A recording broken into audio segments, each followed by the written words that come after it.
Thanks. I'd firstly just like to acknowledge the traditional owners of the land that we're meeting on today, the Wurundjeri people of the Kulin Nation, and pay my respects to elders past, present and emerging. 3 years ago, as a Year 12 student, I asked the panel how they could justify doubling the price of my university fees as a prospective arts student, and now 3 years later, I've been forced to drop out of university because I simply can't afford to keep studying while keeping up with the rising cost of living. I've been forced into a position of putting my education on hold because I need to work full-time to support myself. My bills continue to rise. Owning a home just seems like a pipe dream, and it doesn't look like it's gonna get any better. What would you say to me and other young people in my position, and why must I decide between getting an education and putting food on the table? Gigi.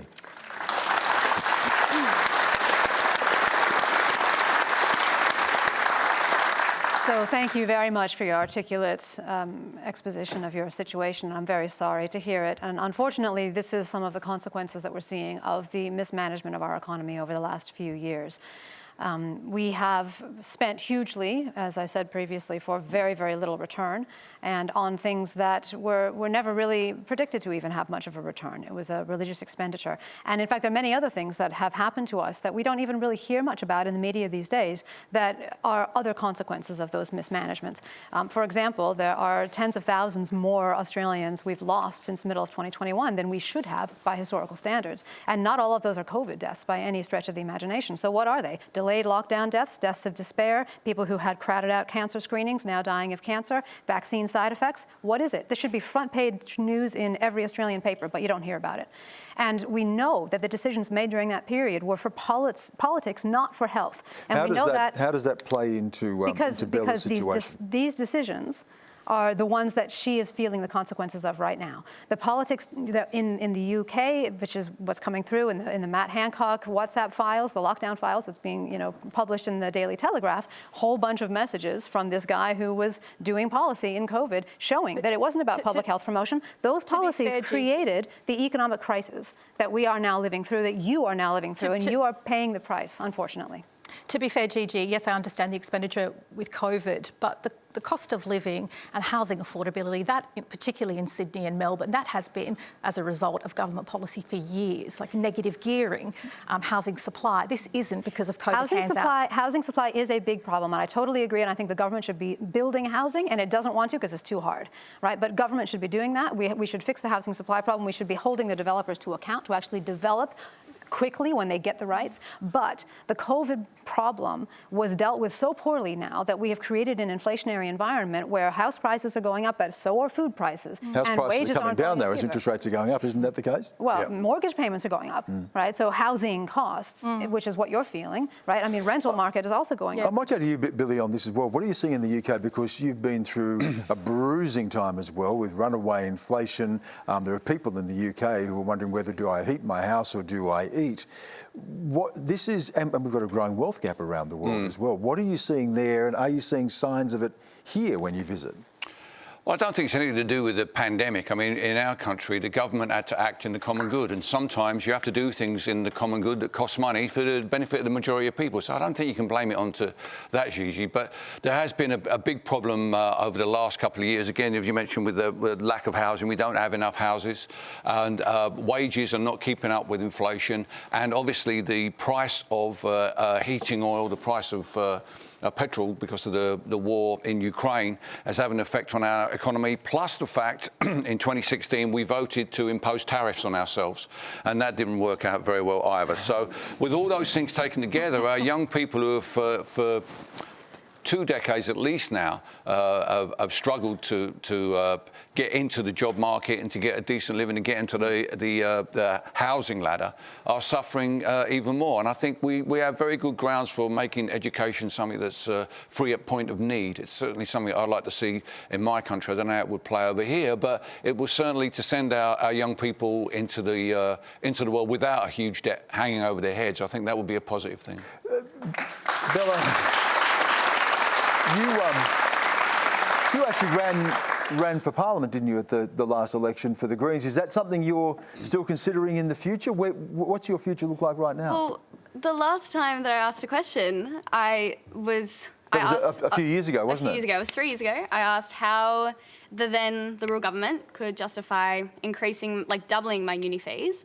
And I believe it was the Labor member on the panel said, go out, you've got to get out and you've got to get into politics. And that's exactly what I did. But I am very passionate about politics, but I don't feel like it's for me. I still want to pursue an arts degree though.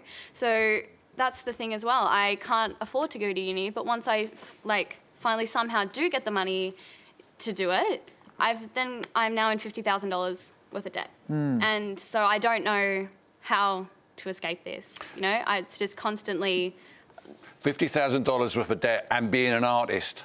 That's a. You see, this is the point about an education. You shouldn't just be making young people ready to work in offices and factories. They should be able to find their full potential, their creative potential. You know, I was very fortunate. I lived in a time where you could go on the dole and nobody really, came around, knocked on the door and chased you. So the British taxpayer, get a guitar and make a living. Yeah, the British taxpayer paid for my apprenticeship as a rock and roller. I've paid my way back to them, and many more people could do that if only we would encourage our young people to go out and realise their full potential. Well, the thing is as well, I need an arts degree. I want to be a secondary teacher. I want to be a high school teacher. Yeah. And there's such a call for teachers. Exactly, that's what I'm saying. There's such a call for teachers, and yet it seems impossible for me to achieve that. Yeah. And I completely understand saying where these problems are coming from, but I'm not hearing a lot of answers. What's actually going to be done about it, because I actually don't know where to go. Okay, well, here's one thing, Bella. Both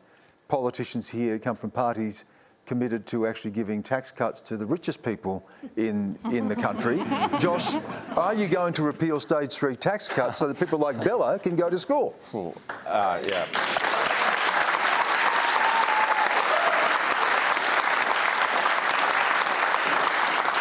You really want to make me really popular with my colleagues, Dan. Let me try and answer Bella's question. Well, you're not going to answer it. I'm going to try and answer Bella's question. No, I'm actually going to try and answer Bella's question instead of yours, if I can.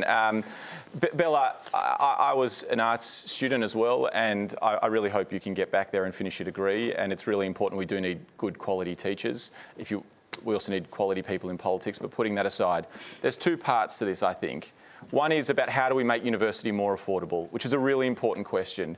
There is a review going on at the moment into our university system, and one of the key questions that we're going to be looking at is the affordability of university. I think it was a retrograde step to make humanities degrees more expensive, and I certainly don't support that, don't advocate that, and we'll be looking to see if we can make humanities a priority again after the accord is delivered. The other question is around how do you actually deal with the cost of living pressures? And Bella, this is a really important question with, I wish I had a really simple answer. Inflation is something that is being felt right across the world. There are some steps that have been taken, things like lifting the minimum wage, like supporting the wages of people in aged care, working in aged care and childcare, industries dominated by feminised workforce. Also around trying to make things more affordable for families, which I know in your situation, making childcare more affordable might not be the most important thing for you, but for some families that has made a difference, medicines and other things. So there has been some steps taken. It is a long way back. Right. Inflation is a wicked problem, but I really hope you get to finish your degree, Bella. So do I. Really quickly, Perin, because we need to move on. I just want to say, if you want to be a secondary teacher, one policy that we fought for in the last parliament, and then we went into caretaker mode, but thankfully, credit where it's due, Labor did bring it back, was to waive HECS debts for important industries if people are willing to move to the regions. Housing is more affordable in the regions too, so I would just big shout out to moving to the regions.